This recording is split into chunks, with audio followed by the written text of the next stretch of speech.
हर आदमी का जीवन कम या ज़्यादा संघर्षों से घिरा हुआ है। किसी आदमी ने अपने जीवन में या तो संघर्ष कर लिया है या वो संघर्ष कर रहा है, या हो सकता है कि हमें सुनने के बाद वो आने वाले कल के लिए संघर्ष करना चालू करे। पर जीवन एक संघर्ष है। जिन लोगों को मजबूती के साथ जीना आता है वे जीवन के संघर्षों को पार कर जाते हैं। संघर्षों का सामना करते हुए आदमी के सामने दो ही परिणाम आते हैं, या तो आदमी संवर जाता है और या फिर आदमी बिखर जाता है। या तो आदमी निखर जाता है और या फिर आदमी बिखर जाता है। संघर्षों का सामना करते हुए आदमी किसी के लिए जीवन को जीना बहुत आसान बन जाता है और किसी के लिए जीवन को जीना बड़ा कठिन हो जाता है। परिस्थितियों का सामना तो सबको करना पड़ता है, किसने मजबूती के साथ किया है और किसने मजबूरी के साथ किया है, बस केवल इसी बात पर निर्भर करता है। जिसने मजबूरी के साथ परिस्थितियों का सामना किया है वो आदमी हार जाता है, पर जिसने मजबूती के साथ परिस्थितियों का सामना किया वो आदमी जीत जाता है। हमारा लक्ष्य होना चाहिए विजय, हमारा लक्ष्य होना चाहिए जीत, और जो जीतता है वही कोई सिकंदर और कोई महावीर बनता है। मुझे ऐसा लगता है कि इंसान के जीवन में आने वाली कठिनाइयां तो वॉशिंग मशीन की तरह होती है। किसकी तरह? सब बोल लो, किसकी तरह? जीवन में आने वाली कठिनाइयां वॉशिंग मशीन की तरह होती है। युवाओं को मैं अपना करियर कैसे बनाऊं, ये संघर्ष और कठिनाइयां झेलनी है। प्रौढ़ लोगों को अपने घर के बच्चों को कैसे आत्मनिर्भर बनाया जाए, उनकी शादियां कैसे की जाए, ये कठिनाइयां झेलनी पड़ती है। और बूढ़े बुजुर्ग लोगों को अपने बच्चों के द्वारा मिलने वाली उपेक्षाओं के कारण जो कठिनाइयां झेलनी पड़ती है, हर आदमी को अपने अपनी तरफ से झेलना पड़ता है। पर कठिनाइयां आदमी के लिए वॉशिंग मशीन की तरह होती है। जैसे वॉशिंग मशीन कपड़े को कूटती है, कपड़े को चक्कर खिलाती है, कूट पीट करके मैल निकालती है, कुल मिलाकर के कपड़ों की वो ऐसी की वैसी कर देती है। तो जब आदमी वॉशिंग मशीन की तरह उन कपड़ों से गुजरता है, उस इन स्थितियों से गुजरता है, तो झेलना तो बहुत कुछ पड़ता है। लगता तो यह है कि बहुत मैंने कष्टों का सामना किया है, पर जब कपड़ा धुल पहुंच करके बाहर निकल कर आता है तो कपड़ा पहनने लायक बन जाता है। ये जो अभी इस समय आपके कपड़ों की चमक है, ये पता है किसकी वजह से है? ये वॉशिंग मशीन में होने वाली कुटाई और धुलाई के कारण ये हमारे कपड़ों की चमक बनी हुई है। आज हो सकता है किसी आदमी को लगता है कि साहब मेरे पापा ने मेरे लिए क्या किया, पर आपको बता दूं कि पापा ने जितना कुछ किया है वो उतना ही किया है जितना वॉशिंग मशीन से धुलाई और कुटाई होने के बाद कपड़े की होती है। वही स्थितियों का सामना पापा ने किया है और आज तुम्हें करोड़पति देखने को मिल रही है। आज मैं आप लोगों को जीवन की कुछ बातें सिखाने के लिए कि किस तरीके से कोई भी आदमी गरीब से अमीर बन सकता है, अनाड़ी से खिलाड़ी बन सकता है, विद्यार्थी से व्यापारी बन सकता है, अज्ञानी से ज्ञानी बन सकता है। अपनी जीवन में किस तरह से वो नैतिकता, मॉरलिटी को किस तरह से अपने जीवन में जी सकता है, आज मैं आप लोगों को वैसा ही कुछ मार्ग सिखाने का प्रयास करूंगा। और वो मार्ग सिखाने के लिए मैं आज आप लोगों को एक ऐसी कहानी का उपयोग करूंगा जिस कहानी पर ध्यान दे करके आप बहुत कुछ अपने जीवन में सीख सकते हैं। मैंने भी सीखा है और मैं चाहूँगा कि उस कहानी को अगर आप ध्यान से सुन सकते हैं तो ध्यान से सुने और उस कहानी से मिलने वाली शिक्षाओं को अपने जीवन से जोड़ें। ये वो शिक्षाएं हैं जो इंसान को गरीब से क्या बनाती है? गरीब से अमीर। कहानी मैंने ये बचपन में सुनी है और ये कहानी मैंने इससे पहले कभी नहीं कही, पर आज उस कहानी का मैं उपयोग करूंगा। कहानी हो सकता है पुरानी हो, पर पुरानी बातों में भी कई दम होता है। बड़े बुजुर्ग भी पुराने होते हैं, पर पुराने लोगों में भी बड़ा दम होता है। कहते हैं कि एक युवक अपने घर में अपनी मां से बड़ा परेशान था, क्योंकि मां उसकी सौतेली थी। उसकी स्वयं की जन्म देने वाली मां का स्वर्गवास हो गया था। पिता ने पीछे शादी कर ली, नई शादी की तो दूसरी पत्नी मिली, सौतन थी, उसके लिए बड़ी तकलीफ देती थी। हो सकता है पिता ने तो ये सोचकर शादी की होगी कि मेरा बच्चा छोटा है, अगर दूसरी शादी हो जाएगी तो मेरे बच्चे को सुख मिल जाएगा, पर बच्चे को सुख की बजाय दुख मिलने लगा। वो सौतेली माँ हर समय घर का झाड़ू पोंछे तक का काम भी अपने उस सौतेले बेटे के साथ करवाती, खाना भी ढंग से नहीं देती थी, मगर फिर भी वो संघर्षों का सामना करता रहता था कि ठीक है, जो भी स्थिति है मैं उसका सामना करूंगा, जो भी स्थिति है मैं उसका सामना करूंगा। और जब भी वो ज़्यादा दुखी होता तो अपने गांव के बाहर रहने वाले ज्ञानी संत के पास चला जाता और उनके पास आधे एक घंटा बैठ करके और उनसे कुछ न कुछ सांत्वना अपने जीवन के लिए लेकर आ जाता। कोई न कोई अपने जीवन के लिए नसीहत या शिक्षा लेकर के वापस आता और अपने मन को ढाढ़स देता। पर एक दिन तो सौतेली माँ ने हद ही कर दी और यहाँ तक कह दिया कि मेरे घर से निकल जा, आज के बाद अगर मेरे घर में रहा तो तेरी टांगें तोड़ दूंगी। तिरस्कृत होकर के वो युवक अपने घर से निकल पड़ा। मात्र 20-21 वर्ष की उम्र, घर से निकल पड़ा और थका हारा किसके पास आया? उसी ज्ञानी संत के पास आया, उसकी कुटिया के पास आया और आकर के गुरुजी के आगे बड़ा उदास होकर बैठ गया। उसकी आंखें भरी हुई थी और कहा, गुरुजी आज तो हद हो गई। बोले क्या हुआ बेटा? बोले गुरुजी आज तो हद हो गई, आज मम्मी ने मुझे घर से भी निकाल दिया। गुरुजी ने उसे अपने करीब बुलाया, प्यार से उसकी पीठ पर हाथ फेरा।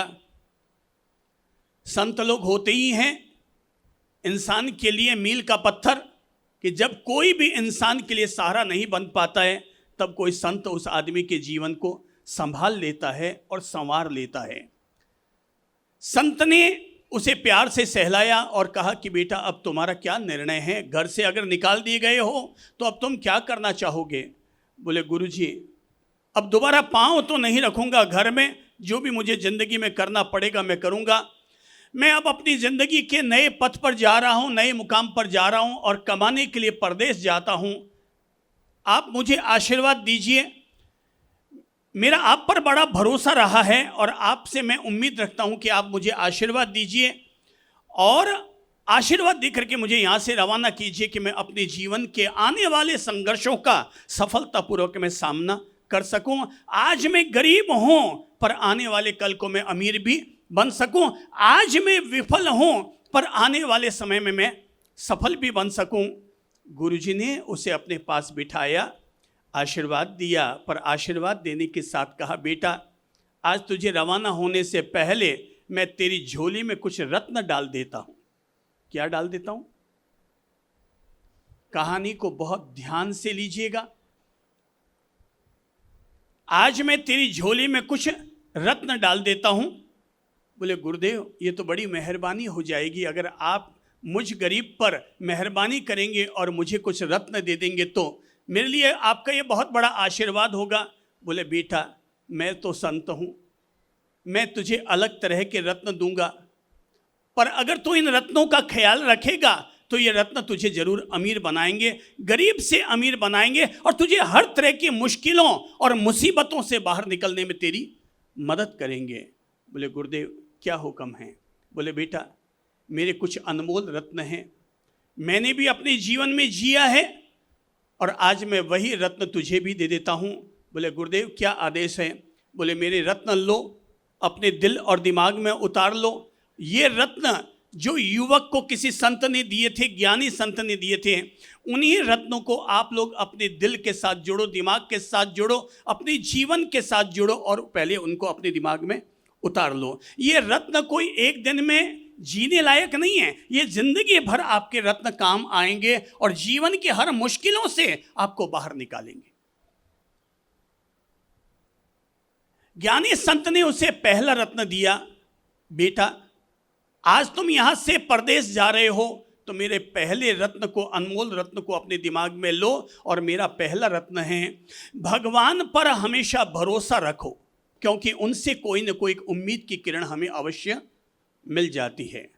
भगवान पर भरोसा रखो, क्योंकि उनसे हमें उम्मीद की कोई न कोई किरण अवश्य मिल जाती है। बोले गुरुदेव, आपने मुझे ये जो ज्ञान की बात कही है, मैं आपके इस ज्ञान की बात को हमेशा ध्यान रखूंगा, हमेशा भगवान पर भरोसा रखूंगा, चाहे जैसी मेरी जिंदगी में मुश्किलें मुसीबतें क्यों ना आ जाए। बोले बेटा, तू मेरा दूसरा अनमोल रत्न अपने जीवन के साथ ले जा। और मेरा दूसरा रत्न है, कोई अगर तुम्हारा भला करे, कोई अगर तुम्हारा भला करे तो उसका भला जरूर करना। बोल लीजिए सभी, दूसरा रत्न क्या है? कोई तुम्हारा भला करे तो तुम भी उसका भला जरूर करना। बोले गुरुदेव, मैं ध्यान रखूंगा कि कोई भी अगर मेरा भला करेगा तो मैं भी उसका भला जरूर करूंगा। बोले बेटा, मेरा तीसरा अनमोल रत्न है जो तुझे रोडपति से करोड़पति बनाएगा। और मेरा तीसरा रत्न है कि मुंह से कभी ऐसी बात मत बोलना जिससे किसी दूसरे आदमी के दिल को ठेस पहुंचे। बोले बेटा, मेरा चौथा अनमोल सुझाव और मेरा चौथा अनमोल रत्न है, और वो है अपने काम को हमेशा ईमानदारी और निष्ठा के साथ करना। चौथा रत्न क्या है? सब बोल लीजिए। अपने काम को हमेशा ईमानदारी और निष्ठा के साथ करना। बोले गुरुदेव, जो हुक्म। बोले मेरा पांचवा सुझाव है, और पांचवा सुझाव ये है कि जब तक पूर्ण योग्य ना बन जाओ तब तक अपनों से ज्यादा बड़ों की बराबरी का दावा मत करना। मेरा पांचवा सुझाव क्या है? सब बोल लीजिए। जब तक पूर्ण योग्य ना हो जाओ तब तक अपनों से बड़ों की बराबरी करने का दावा मत करना। बोले गुरुदेव, ये तो बहुत बड़ी बात कही आपने, मैं बिल्कुल ध्यान रखूंगा। बोले बेटा, जाने से पहले मेरा अंतिम छठा सुझाव भी ले लो, और मेरा अंतिम छठा अनमोल सुझाव है, और वो है ज्ञान की बात अगर कहीं से भी मिलती हो तो उसे जरूर ग्रहण कर लेना। ज्ञान की बात अगर कहीं से भी मिलती हो तो उसे जरूर सुन लेना, उसे जरूर ग्रहण करना। बोले गुरुदेव, मैंने आपकी ये बात भी सुनी, कुछ और भी आदेश हैं। बोले बेटा, ये 6 बातों को भी अगर तू ध्यान रख लेगा, इन 6 रत्नों को भी अगर तू संभाल कर रख लेगा तो निश्चित तौर पर तू रोडपति से करोड़पति बनेगा। अपनी हर मुश्किल और मुसीबतों का सामना करने में तू समर्थ रहेगा। और चिंता मत कर बेटा, तू यहां से परदेश जा रहा है, तू जा, मेरा आशीर्वाद तेरे साथ है। तू जन्म से लेकर आज तक मेरे पास आता रहा है, मैं तुझे आशीर्वाद देता हूं, तू परदेश जा और कमा कजा करके यशस्वी बन करके आगे तरक्की कर। युवक वहां से निकल पड़ा। कहानी अब आगे और महत्व के साथ बढ़ रही है। युवक वहां से निकल पड़ा। जैसे ही गांव से बाहर निकला, आगे गया, थोड़ा और आगे गया तो वहां पर चौराहा आ गया। एक रास्ता जिससे वो खुद आया है, दूसरा रास्ता कोई पूर्व जा रहा है, कोई पश्चिम जा रहा है, कोई उत्तर जा रहा है, दक्षिण से तो वो खुद आया ही था। चौराहे पर जाकर के समस्या खड़ी हो गई, किधर जाऊं। हर आदमी जिंदगी के चौराहे पर खड़ा है, अब वो तय नहीं कर पा रहा है कि वो किधर जाए। हर युवक के साथ में, हर युवती के साथ में हमेशा सबसे बड़ी समस्या यही रहती है कि वो इधर जाए कि इधर जाए, ये करे या वो करे। जब असहजता की स्थिति आई तो उसने आते ही हाथ जोड़ा, आंखें बंद की। गुरुदेव ने कहा था, पहला सुझाव, पहला अनमोल रतन गुरु भगवान ने मुझे कहा था, भगवान पर हमेशा भरोसा रखना, क्योंकि उनसे कोई न कोई उम्मीद की किरण तुझे ज़रूर मिल जाएगी। उसने आंखें बंद की, आंखें बंद की, माइंड को शांत किया और 2 पल के लिए वहाँ रुक करके भगवान को याद करने लगा। प्रभु मेरा मार्गदर्शन करो कि मुझे अब इस तिराहे से किस साइड में, मुझे किस दिशा की तरफ जाना चाहिए। उसने मन को शांत किया, भगवान को याद किया और तभी उसे एक उम्मीद की किरण नजर आई और भगवान ने कहा, बेटा तू आगे बढ़ता जा, तू आगे बढ़ता जा, जो तेरी नज़रों के सामने रास्ता नज़र आ रहा है तो उसी तरफ बढ़ता चला जा।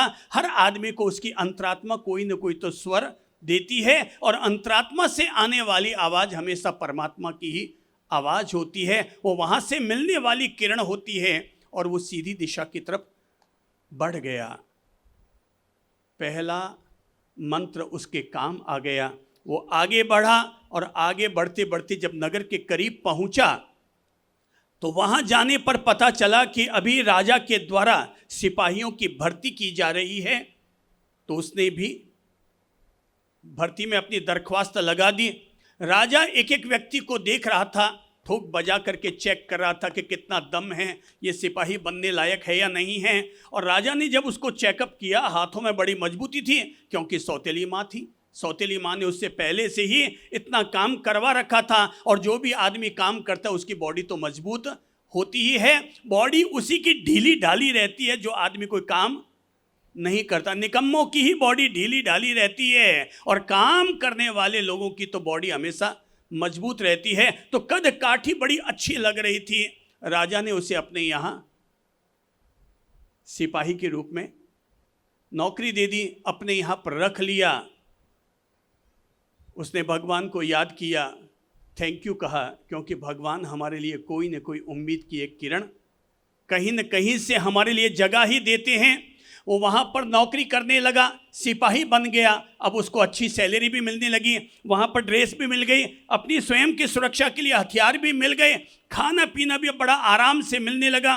मिलिट्री को जो अच्छा भोजन मिलता है, पौष्टिक आहार भी उसे मिलने लग गया। कोई टोकने वाला नहीं, कोई रोकने वाला नहीं। अब उसे लगा कि मेरा जीवन बड़ा आत्मनिर्भर बन गया है। वो बड़ा खुश हुआ। एक दिन राजा अपने कुछ सिपाहियों को लेकर के जंगल की सैर करने के लिए निकला। एक नगर से दूसरे नगर की तरफ जा रहा था। रास्ते में चलते चलते उन्हें बहुत जोर की प्यास लगी। साथ में जो पानी लेकर निकले थे वो भी सारा पानी वो पीवा करके खत्म कर दिया था। अब जोर की प्यास लगी। राजा ने कहा, प्यास के मारे तड़प रहा हूं, कहीं से भी पानी की व्यवस्था करो। सिपाहियों ने कहा कि राजन, हमने भी जितना पानी था पी लिया, हमें भी बहुत जोर की प्यास लग रही है, क्या करें क्या करें। तभी एक राहगीर उधर से आया और उसने कहा, महाराज यहाँ पानी तो आपको मिल सकता है, पर यहाँ से 1 किलोमीटर की दूरी पर एक बावड़ी है। बावड़ी समझ गए? पानी का सरोवर।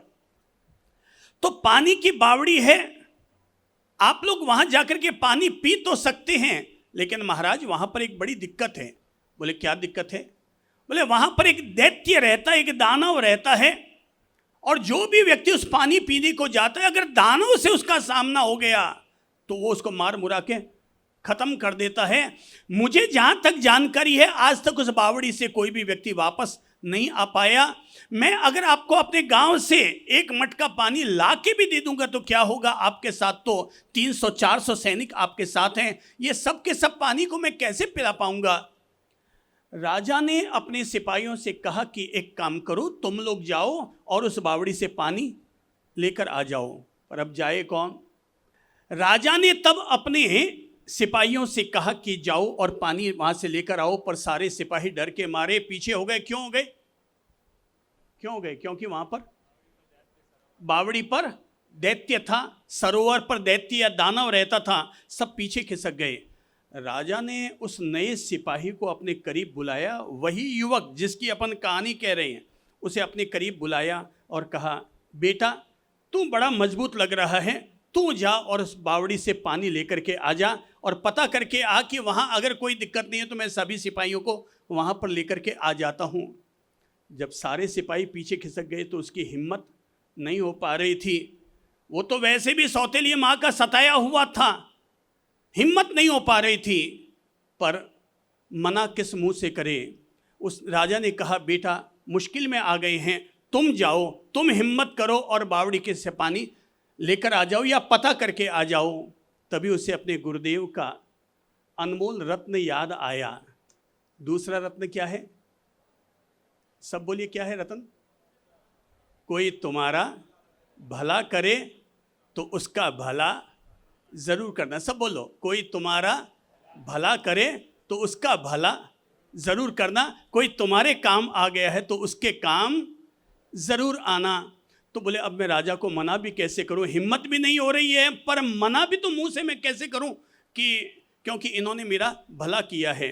गुरुजी ने मुझे रतन दिया था, रोड़पति से करोड़पति होने का मुझे मंत्र दिया है, और मंत्र दिया है कोई तुम्हारा, सब बोलो, कोई तुम्हारा भला करे तो उसका भला जरूर करना। उसने कहा, ठीक है राजन, मैं आपका आदेश का पालन करता हूँ और मैं जाता हूँ। और जैसे ही वो वहाँ बावड़ी पर पहुँचता है, देखता है बावड़ी पूरी पानी से भरी हुई है, सरोवर पूरा पानी से भरा हुआ है। और जैसे ही वो बावड़ी की तरफ उतरता है कि देख तो लूँ कि पानी पीने जैसा है या नहीं है, वो जैसे ही पानी को छूता है, पानी को जैसे ही छूकर मुंह के पास ले जाता है, तभी वहाँ पर दैत्य सामने से अट्टहास करता हुआ नजर आता है और आकर कहता है, ऐ ठहरो ठहरो, ऐ कौन हो तुम?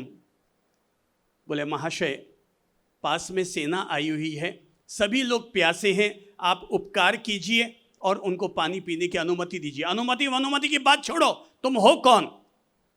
तो उसने कहा, भाई मैं तो इस तरह से सिपाही हूँ, सौतेली माँ का सताया हुआ था, राजा ने मुझ पर उपकार किया सो मुझे नौकरी दे दी, मैं उसी का ये भेजा हुआ सिपाही हूँ। बोले, बात बाद में करना, पहले बताओ मेरे हाथ में ये जो मेरी बीवी है ये तुम्हें कैसे लग रही है? मेरे हाथ में ये जो मेरी बीवी है ये तुझे कैसी लग रही है? उसने देखा बीवी कहाँ है, वो तो बीवी का अस्थि कंकाल है। क्या है सामने? अस्थि कंकाल। उसको भी नजर आ रहा है, यार सामने तो अस्थि कंकाल है और ये कह रहा है मेरी बीवी है। तो मैं क्या कहूँ कि ये बड़ी बूढ़ी लग रही है, तेरी बीवी का ये तो कंकाल है, ये तो ऐसा है वैसा है। वो जैसे कुछ बोलने वाला था कि तभी उसे अपने गुरुजी की तीसरी बात याद हो आई। गुरुजी के द्वारा कहा गया तीसरा संदेश, तीसरा अनमोल रतन उसे याद आ गया। और तीसरा रतन क्या है?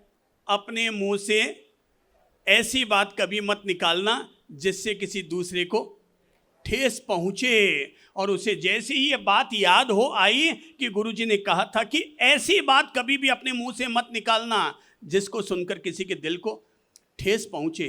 अरे यार, ये तो अस्थि कंकाल निकल रहा है, पर अगर इसको कह दिया कि ये तो अस्थि कंकाल है, बड़ा भद्दा लग रहा है, बड़ा डरावना लग रहा है, तो इसके दिल को ठेस पहुंचेगी। उसने हाथ जोड़कर कहा, ए महाशय, आपकी धर्म पत्नी तो, अगर मैं उसके अतीत को याद करता हूं, उसको अगर याद कर रहा हूं तो जैसा स्वरूप दिख रहा है और उसके अतीत को अगर याद कर रहा हूं तो मुझे लगता है आपकी धर्मपत्नी बड़ी ही सुंदर रही है। आपकी धर्मपत्नी इतनी सुहावनी और मनोहर रही है कि क्या आपको बताऊं, आपकी धर्मपत्नी की क्या तारीफ करूं। लगता है वो बिल्कुल किसी अभिनेत्री की तरह, किसी विश्व सुंदरी की तरह नजर आती रही होगी। दैत्य ने जब ये बात सुनी, क्या तुम सच कह रहे हो ना कि मेरी पत्नी इतनी सुंदर है? बोले, महाशय, मैं बिल्कुल सही कह रहा हूं कि आपकी पत्नी बड़ी सुंदर लग रही है। दैत्य, उसका दिल पिघल गया, शांत हुआ। उसने कहा, इस सरोवर पर अब तक हजारों लोग आए हैं और मैंने हर आदमी से यही पूछा है, पर हर आदमी ने कहा कि तेरी बीवी तो कंकाल लग रही है, तेरी बीवी बड़ी डरावनी लग रही है, हमें तो डर लग रहा है, पर तू पहला ऐसा शख्स आया जिसने मेरी पत्नी की तारीफ की और मुझसे कहा कि आपकी धर्मपत्नी तो बड़ी सुंदर और अच्छी लग रही है। मैं तुझ पर बड़ा प्रसन्न हुआ, मांग तू मुझसे क्या मांगना चाहता है? उसने याद किया, इसका मतलब गुरुजी ने जो मुझे रतन दिए वो रतन बिल्कुल सही और खरे साबित हो रहे हैं। इसका मतलब अगर मैं गलत बोल जाता, अगर मैं कह देता कंकाल है तो मेरा कंकाल हो जाता, अगर मैं कह देता ये आपकी बीवी नहीं बल्कि कंकाल है तो क्या हो जाता? मेरा कंकाल हो जाता। गुरुजी की बातें तो बड़ी अनमोल है, बड़ी कीमिया हैं। उसने गुरुजी को भी वहीं खड़े खड़े वंदन किया और उस दैत्य से कहा, ऐ महाशय, अगर आप मुझसे खुश और प्रसन्न हैं तो मेरा एक अनुरोध स्वीकार कीजिए। बोले, क्या है तुम्हारा अनुरोध? तुझसे तो मैं इतना खुश हो गया, तू जो कहे सो मैं कहना मान लूँगा। बोले महाशय मेरा केवल इतना ही विनम्र अनुरोध है, ये बावड़ी बहुत सुंदर है, बहुत अच्छी है, मीठे मधुर जल से भरी हुई है, पर लोग यहाँ पर पानी स्वीकार नहीं कर पाते, इसलिए मेरा आपसे विनम्र अनुरोध है, आप यहाँ पर रहने की बजाय आप कहीं और जाकर के अपना स्थान बना लीजिए, ताकि इस बावड़ी के मीठे जल से लोग अपनी तृप्ति कर सकें। दैत्य ने कहा, मैंने तुझे वचन दिया है, सो मैं अपना वचन पूरा करूंगा, और आज के बाद मैं इस सरोवर से, इस बावड़ी से अपने आप को मुक्त करता हूं। और ये कहते वो हवा में उड़ गया। बावड़ी, वो सरोवर अब दैत्य और दानव से मुक्त हो गया। राजा को उसने सूचना दी, राजा और सिपाही सारे आए, सब ने जब जल पिया, और राजा ने जब ये सारी कहानी समझी कि इस तरह से दैत्य यहाँ से चला गया, राजा बड़ा खुश हुआ, इतना खुश हुआ कि उसने उस सिपाही को, जो अब तक केवल एक सामान्य सिपाही था, उसे अपना अंगरक्षक बना लिया कि ये तो बड़ा ही हितैषी, दूसरों का हित चाहने वाला है, बड़ा ही अच्छा आदमी है। उसे अपना निजी बॉडीगार्ड, अपना निजी अंगरक्षक के रूप में उसे पदोन्नत कर दिया। वो बड़ा खुश हुआ। ओह, गुरुजी की बातें बड़ी अनमोल है, ये मुझे लगातार आगे बढ़ाती जा रही है। अब वो अंगरक्षक बन गया, अब उसकी सैलरी भी बढ़ गई, सुविधाएं भी बढ़ गई, अब उसे रहने के लिए अच्छा सा मकान भी मिल गया, वो बड़ा खुश हो गया। गुरुजी जब वो वहाँ काम कर रहा था, काम करते करते अब उसको चौथी बात याद रहती थी, और चौथी बात थी, गुरुजी की चौथी बात थी कि अपना काम, अपना कार्य हमेशा ईमानदारी और निष्ठा के साथ करना। उसने अंगरक्षक के रूप में इतनी मेहनत के साथ काम किया कि कोई मक्खी और मच्छर भी राजा के पास आकर के फटक नहीं सकता था। वो बिल्कुल मुस्तैद रहता था, क्योंकि गुरुजी ने चौथा रतन दिया था, अपने काम को हमेशा निष्ठा और ईमानदारी के साथ करना। राजा उसकी ईमानदारी से इतना प्रभावित हुआ, कोई अगर उसे रिश्वत देना चाहता तब भी वो रिश्वत नहीं लेता था कि साहब मेरी जो ईमानदारी है, मेरी निष्ठा से जो मुझे सैलरी मिल रही है, मैं उसमें खुश हूँ। अब क्या हुआ, कहानी अब और आगे बढ़ती है, थोड़ा अब और सीख लीजिएगा। और कहानी तब आगे बढ़ती है, राजा का जो भाई था उसके मन में हमेशा एक शिकायत रहती थी कि मेरा बड़ा भाई राजा बन गया और मैं ऐसा का ऐसा रह गया, मुझे राजा बनना चाहिए था पर ये राजा बन गया। दुनिया में यही ईर्ष्या का कारण बनता है, दो भाइयों के आपस में टूटने की वजह जो बनती है वो यही बनती है कि ये बन गया मालिक और मैं नहीं बन पाया समझदार आदमी। इसीलिए दो भाइयों में बराबर का हिस्सा कर देते हैं और कभी भी ये नहीं सोचते यही सबसे मुखिया रहेगा। अब मुखिया रहेगा ये भावना तो आ गई, उसने बोले अब पटाएं किसको, भाई किसको पटाएं, इस राजा को मरवाने के लिए पटाएं किसको। तो बोले ये इसका सबसे करीबी अंगरक्षक है और सबसे विश्वस्त बना हुआ है, इसी को मैं पटाता हूं। और उसको जाकर कहा तेरा माथा खराब है, तू यहाँ अंगरक्षक बना हुआ घूमता है, अरे मेरे साथ आजा, मैं तुझे मंत्री बना दूंगा। बोले महाराज आप कैसे मंत्री बना देंगे। बोले एक काम कर, तू इस राजा को ख़त्म कर दे, तू हर समय इसके पास रहता है, ये तुझ पर बड़ा विश्वास रखता है, तू मौका देख करके तलवार से इसे दे मार, ख़त्म कर दे, और तब मैं राजा बन जाऊंगा और तुझे अपना मंत्री बना दूंगा। मैं तुझे अपना मंत्री बना दूंगा। जब उसे ये रिश्वत दी गई तो वो फिसले उससे पहले ही उसे अपने गुरुजी की पांचवी बात याद आ गई। पांचवी बात ये थी कि जब तक पूर्ण योग्य न बन जाओ तब तक अपनों से बड़ों की बराबरी करने का दावा कभी मत करना। उसने अपने आप को तौला, मैं तो अंगरक्षक, सौतेली माँ का सताया हुआ, अरे मैं कहाँ से मंत्री और राजा बनने की योग्यता रखता हूँ। उसने कहा महाराज, राजकुमार, युवराज आप मुझे क्षमा करें, मैं ऐसा विश्वासघात करने वाला काम मैं कभी नहीं करूंगा, चाहे कुछ भी क्यों ना हो जाए, मैं ये विश्वासघात वाला काम नहीं करूंगा, मैं जहाँ हूँ वहाँ पर खुश हूँ। अब राजा के भाई को लगा कि अब इसको अगर जिंदा रख दिया और ये राजा को अगर जाके बता बैठा कि मैंने इसको इस तरह का प्रलोभन दिया है तो राजा मुझे नहीं छोड़ेगा, तो क्या करूं, इसका पत्ता साफ करूं। उसने राजा को भड़काया और कहा कि ये अंगरक्षक फालतू है, ये विश्वासघात कर सकता है, आप इसको इतने करीब ले रहे हैं अपने, ये कभी भी आपको दगा दे सकता है। राजा ने कहा आज तक इसने कभी कोई ऐसा हल्का आचरण किया ही नहीं कि जिससे कि मैं इसे अंगरक्षक पद से बहिष्कृत करूं। राजा के भाई ने अपने कुछ विश्वस्त लोगों से कहा कि एक काम करो, तुम लोग पहले से ही वहां उस महल में पहुंच जाओ और मैं इस अंगरक्षक को वहां पर भेज रहा हूं। उसने राजा से कहा कि आपका ये जो अंगरक्षक है ना, इसको जरा वहां पर महल पर काम करने के लिए, काम देखने के लिए भेजिए, चेकअप करने के लिए भेजिए, क्योंकि आपका सबसे विश्वस्त है, इसलिए वहां पर जाकर वो जो वहां की सारी छानबीन करके आएगा, बिल्कुल सही छानबीन करके लाएगा, इसलिए आप वहां पर भेजिए। राजा ने कहा आराम से भेज दो, कहाँ दिक्कत है।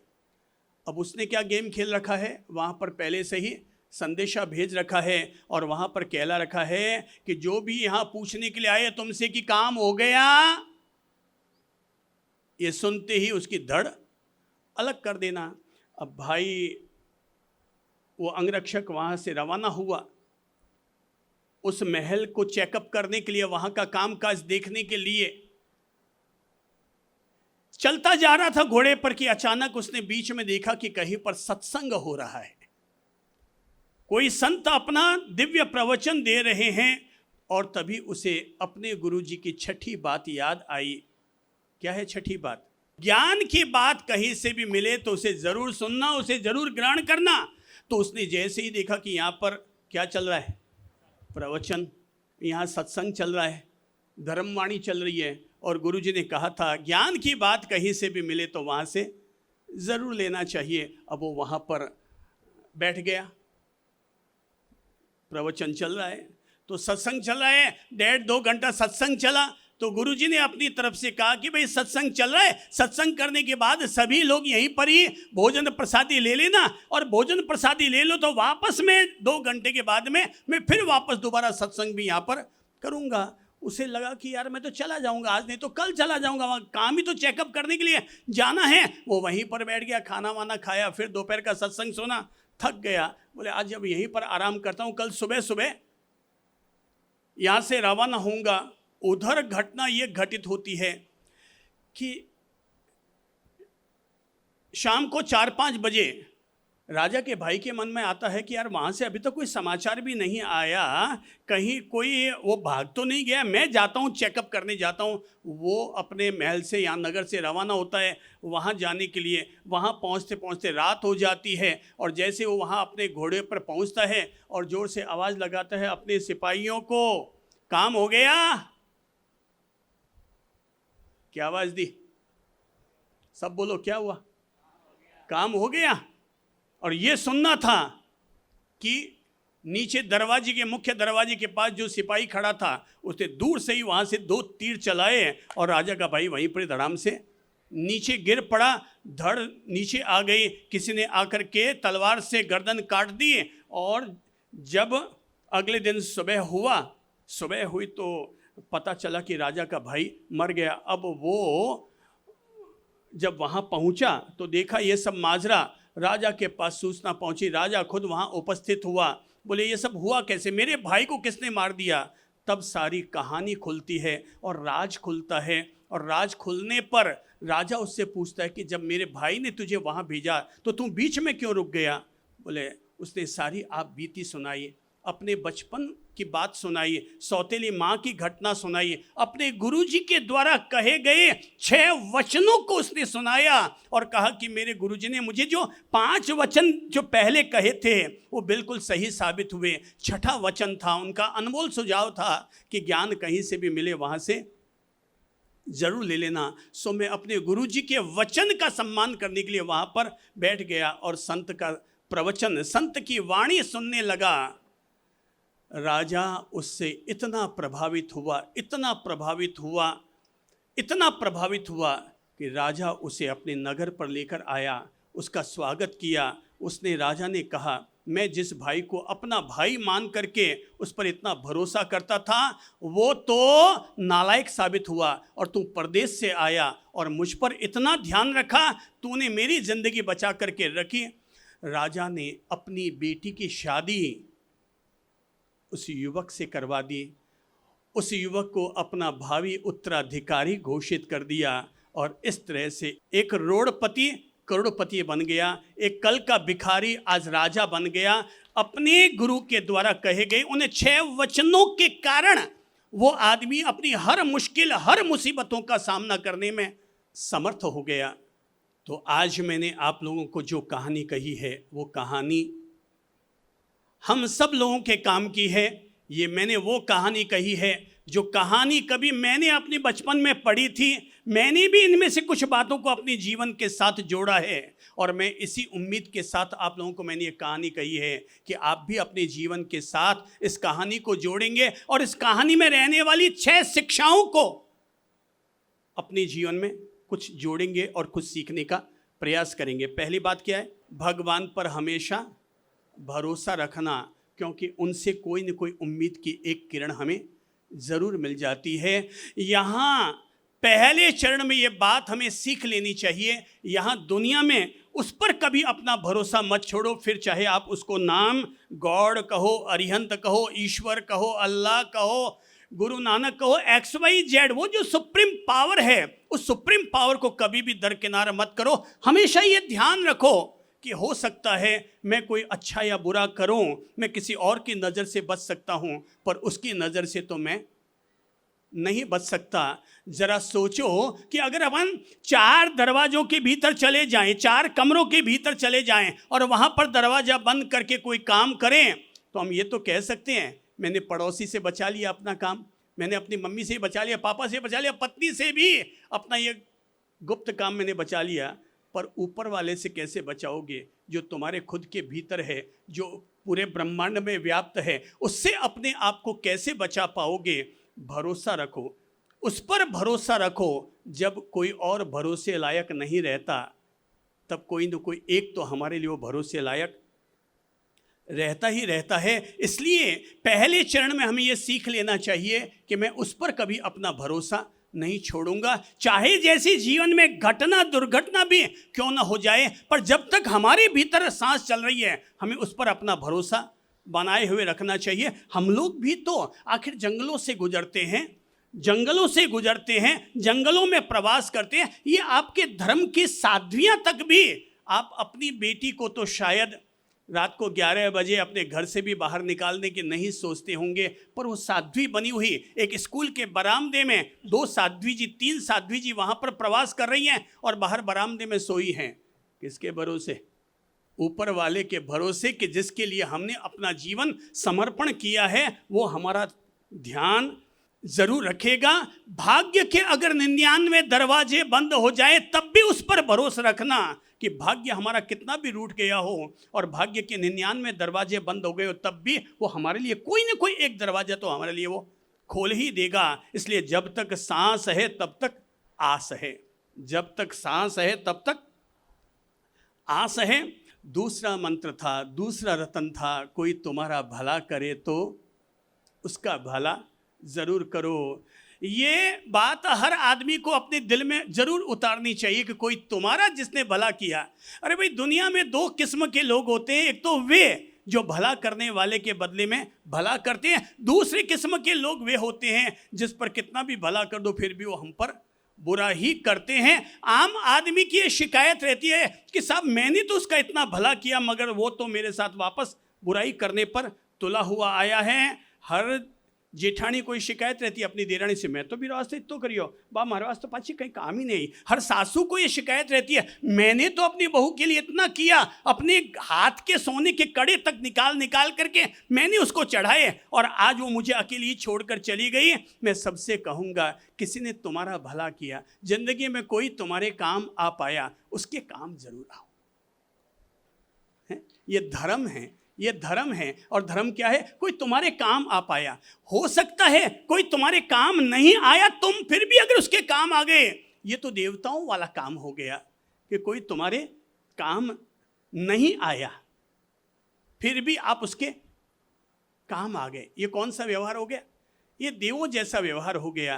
पर भाई देव नहीं बन सकते तो कम से कम इतने इंसान तो बने हम कि किसी ने हमारा भला किया है, कोई हमारी ज़िंदगी में काम आया है, मैं कम से कम उस आदमी के काम तो ज़रूर आऊं। कोई आदमी आया, उसने हमारी शादी पर आकर के दिन भर मेहनत की और कल उसकी कन्या की शादी थी और हमने वहाँ जाकर के मुंह भी नहीं दिखाया। बोले उसने उस दिन मुझे ऐसा कह दिया। ले दे के हम लोग रगड़े पगड़े पालते रहते हैं छोटी छोटी बातों के।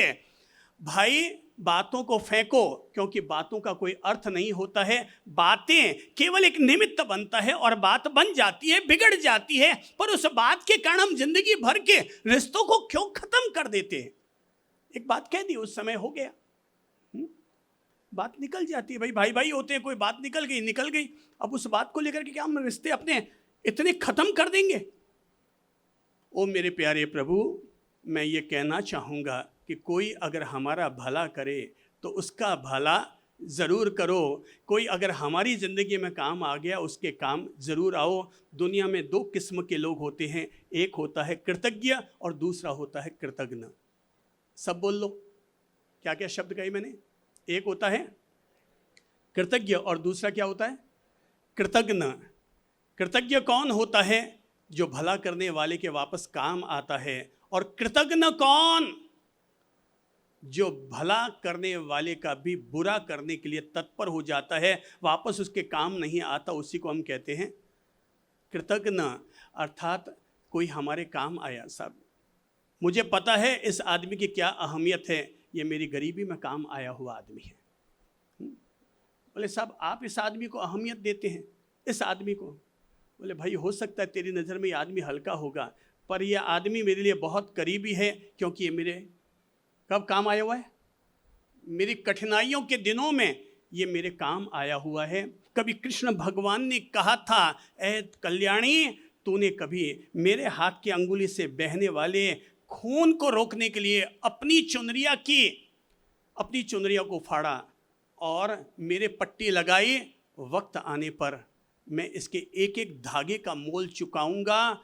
और आपको सबको याद होगा कि जब हस्तिनापुर में द्रौपदी का चीरहरण हो रहा था तो कोई आड़े ना आया, श्री भगवान उसके आड़े आए और उन्होंने एक एक धागे का मोल चुकाते हुए, जितना धागा मीटर से मीटर बढ़ता गया, उतनी वो साड़ी भी उनकी बढ़ती चली गई। इससे मैं कहता हूँ, कोई तुम्हारा भला करे तो तुम भी उसका भला करो। कोई ज़िंदगी में तुम्हारे काम आ गया, तुम उसके भी ज़रूर काम आओ। उस आदमी को कृतघ्न कहते हैं, जो आदमी किसी कोई हमारे काम आया फिर भी हमने उसकी ओर से मुंह अपना फेर लिया, अपनी पीठ दिखा दी, उसी को मैं कहता हूँ कृतघ्न। जिंदगी में हमेशा कृतज्ञ बनो, भला करने वाले का भला ज़रूर करो। अपने आप को हमेशा के लिए मोटिवेट रखो। अपने भीतर में आज ये रतन अपने भीतर उतार ही लो।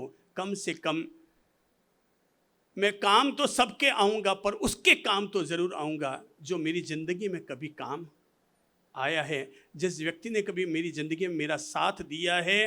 हो सकता है आपके बचपन के जो लंगोटिए यार है ना, वो लंगोटिए यार हो सकता है उनके पास खिलाने को केवल सत्तू ही रहे होंगे, चावल के दाने ही रहे होंगे, चावल के सिके हुए वो कलियां ही रही होंगी।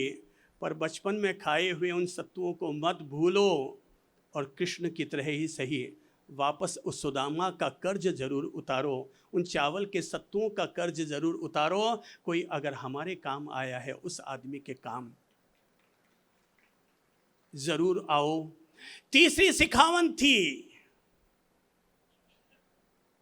और वो थी, अपने मुंह से कभी ऐसे वचन मत बोलो जिससे किसी दूसरे के दिल को ठेस पहुँचे। बोलना हम सब जानते हैं, बोलना हम सब जानते हैं और मिठास से बोलना जानते हैं। हम सब चतुराई से बोलना जानते हैं, हम सब होशियारी से बोलना जानते हैं। बोलने में सब एक्सपर्ट, बोलने में तो एक्सपर्ट हैं, पर हम बोलने वाले कई दफ़ा चूक खा जाते हैं। और चूक ये खा जाते हैं, जो जितने मधुरता से बोलने वाले लोग होते हैं, वो कभी कभी अपने मुंह से ऐसी बात बोल बैठते हैं जिससे किसी दूसरे के दिल को ठेस पहुंच जाती है। सोचो, अपन सब लोग सोचे कि हमारे मुंह से कभी ऐसी कोई बात निकलती है कि नहीं। आप याद कीजिए कि आपकी बात सुनकर कभी आपकी धर्मपत्नी की आंख में आंसू आया कि नहीं। कभी आपकी बात सुनकर के आपकी बहुरानी की आंख में आंसू आया कि नहीं। कि कभी सास की आंख में आंसू आया था कि नहीं आया। अगर आया है तो इसका मतलब ये है, हम सब लोगों को अपने जीवन के साथ ये दिव्य मंत्र, ये अनमोल रतन जोड़ने की जरूरत है कि मैं अपने मुंह से कभी, सब बोलो तो, मैं अपने मुंह से कभी ऐसा वचन नहीं बोलूंगा जिससे किसी दूसरे के दिल को ठेस पहुंचे। आपसे बोला जाए तो बोलो, नहीं बोला जाए तो मत बोलो। किसी की सेवा होती है तो करो, नहीं होती है तो मत करो। पर कम से कम ऐसी कड़वी जबान कभी मत बोलो जिससे किसी दिल को आघात पहुंचाए। भाई साहब, कटार से लगा हुआ घाव तो 7 दिन में ठीक हो सकता है, पर जबान से लगा घाव 7 साल में भी ठीक नहीं होता है। कौन सा घाव? जबान से कंट्रोल करने की कोई चीज है? भाई साहब, कार का ब्रेक तो आप कंट्रोल कर लेंगे, पर इस जबान को पहले कंट्रोल करने की जरूरत है। मिठास से बोलने वाले लोगों की तो मिर्ची भी बिक जाती है, और कड़वा बोलने वाले लोगों की तो मिश्री भी धरी की धरी रह जाती है। अपनी जुबान पर केवल एक ही चीज लागू करने की बात कहूँगा, और वो लागू करने की बात ये है, क्या है? अपनी जुबान से, सब बोलो, अपनी जुबान से कभी ऐसी बात नहीं बोलेंगे जिससे किसी दूसरे के दिल को ठेस पहुँचे। लोग मजाक उड़ाते हुए बोलते हैं, इसलिए मैं कहूँगा मत उतारो, कभी किसी का पानी मत उतारो, कभी किसी का हल्का मत लगने दो, कभी किसी का छिलका मत उतारो। मैं केवल इतनी सी बात समझाना चाहूँगा, अपने मुंह से कभी ऐसी वाणी मत बोलो जिससे किसी के दिल को ठेस पहुँचे। चौथी सिखावन, अपने कार्य को हमेशा ईमानदारी और निष्ठा के साथ करो। काम से कभी जी मत चुराओ। भगवान आदिनाथ प्रभु से लेकर के कृष्ण भगवान तक सारे तीर्थंकरों और अवतार पुरुषों ने हमें काम करना सिखाया है, कर्म योग करना सिखाया है। हम सब लोगों को ये सिखाया है कि 12 खड़ी में पहले क आता है, फिर ख आता है। पहले क्या आता है? क, और बाद में ख, यानी पहले करो और फिर बाद में खाओ। कर्म योग से कभी जी मत चुराओ। कहीं अगर खाना खाने के लिए गए ना, सीधा जाके थाली लेके पकड़ के खड़े मत होइए, बल्कि पहले वहाँ 10 लोगों को खाना खिलाइए, कोई तरह की सेवा दीजिए, पहले अपनी कुछ आहुति दीजिए और उसके बाद में अपन अपना खाना खाएं। काम को कभी छोटा मत समझो। 5वां मंत्र क्या था? जब तक अधिक योग्यता ना आए, पूर्ण योग्यता ना आए, तब तक अपने से बड़ों की बराबरी का दावा मत करो। अर्थात दुनिया में अगर कामयाबी चाहिए तो सबसे ज़्यादा काबिलियत बढ़ाने की ज़रूरत है। काम कभी कामयाबी पर मत करो, काम हमेशा काबिलियत पर करो।